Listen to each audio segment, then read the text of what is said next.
Okey, pertama kali kita panaskan biar kita. Dan masukkan sedikit minyak. Okey, dan kita masukkan bawang yang kita kisar. Okay, yang kita kisar ialah bawang besar, sardin, separuh sardin tadi, dan juga belacan. Kita masukkan semua. Bismillah.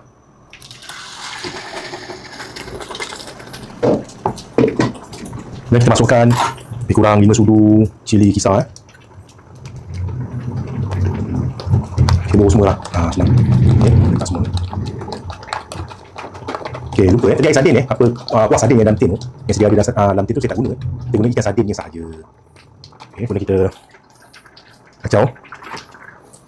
Yang bau yang tengah. Kita masukkan air. Okey, bila dah kenyang, kita kenyang, kita masukkan air. Boleh kita buat semua lah.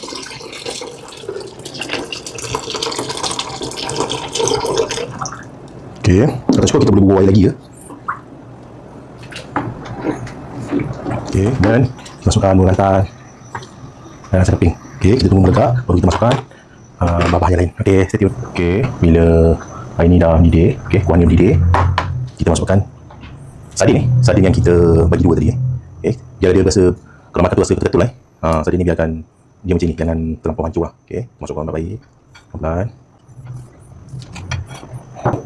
Okey, kacau. Kemudian kita masukkan cukup rasa, garam cukup rasa, gula kita letak lebih kurang 1 sudu. Okey, sikit lagi dah. Okey, dan kita kacau lah. Dan nanti kita akan letak daun kesum. Okey,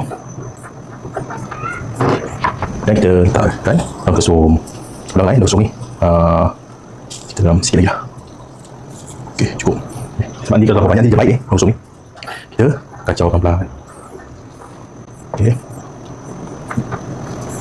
Okey, kita tunggu kurang dalam 3-4 minit lagi. Kita akan siap-siap untuk hidangkan. Okey. Okey, stay tune.